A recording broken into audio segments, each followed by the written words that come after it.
Well, it seems that on this Windows 7, I have the ability to speak directly on record to making a movie. Well, that's a really valuable thing since my camera is in the shop and whether I'll get it back and be able to do it that way. So I'm stuck with doing this. But being the talking head that I am and covering the ground that I have been trying to cover, what I perceive today is that the marijuana movement as I see it to be, those organized around, well, particularly around Mark Emery, are all jumping on the Liberal bandwagon because of Mr. Trudeau's son.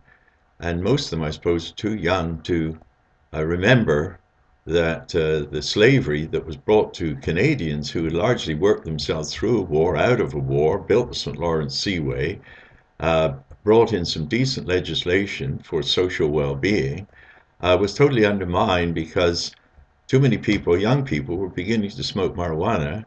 And the alcohol companies, the old banks who always made lots of money in Canada from selling alcohol and causing all kinds of mayhem in the society, were uptight. Of course, they are the gangsters of the world, and uh, and they are, they've done a huge amount of damage.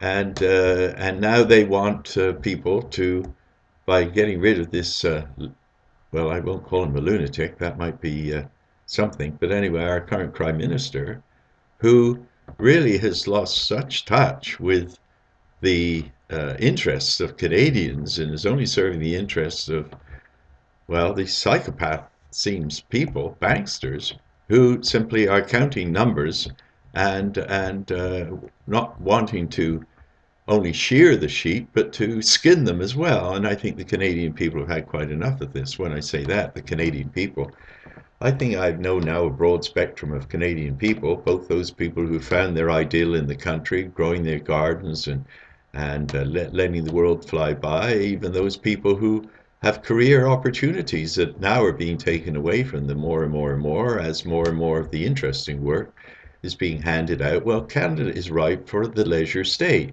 Iceland can do it, we can do it.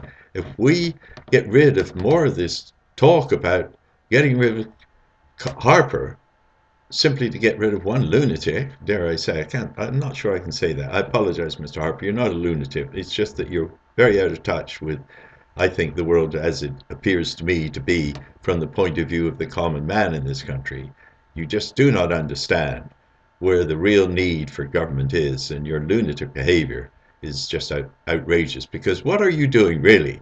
You're just putting money out for boys with big toys to be able to rent out massive equipment for massive millions of dollars and and uh, and employ very few people if they possibly can.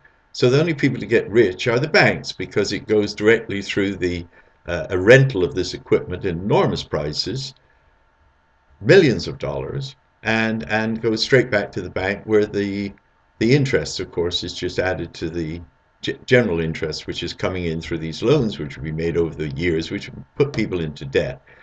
This is a ridiculous state of affairs. And if people don't realize that if the Liberals or anybody are going to get elected, and at the moment the only person in Canadian politics who's actually, in my view, expressing some truth about the Bank Act is Elizabeth May of the Green Party. Well, what chance does that lady or even the Greens have? What chance do any other opposition parties have when all the parties, all of them, are actually financed by big money, apportioned as the big money will, to whomever they will, and for whatever reasons they will, and on a very personal touch basis, so that it's not really following anything but simple, corrupt mismanagement of our collective affairs. I've been promoting the none of the above option a long time. I see that they've adopted it in Ontario.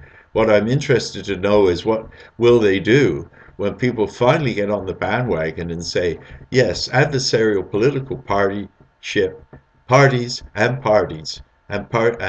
candidates are already corrupted by the constructions of our society. So we have to change. It's time now. It's time now to give serious thought to, yes, by all means, if you vote and you believe that voting for the Liberal Party will get us out of this current crazy world mess, well, good luck to you. And I hope that's successful. People who think a little deeper, I hope, will give serious thought to the fact we have to do something really serious about getting rid of this political party structure. I don't think it's right that on a half promise and not even on paper, a commitment to end the prohibition of marijuana is a legitimate enough reason. I think unless Mr.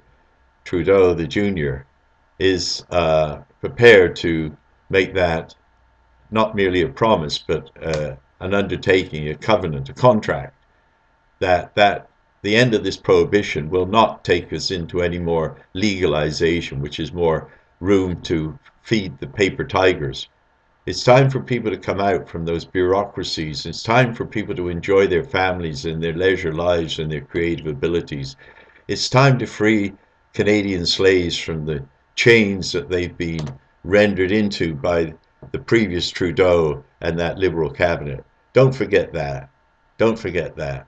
That is the key to this whole issue, the end of the prohibition and the return to the appropriate use and protocol for the use of the Bank of Canada so that we may do exactly what they did in Iceland.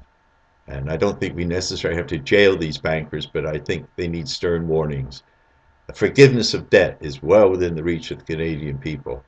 Let us end this fraud of money. Thank you very much.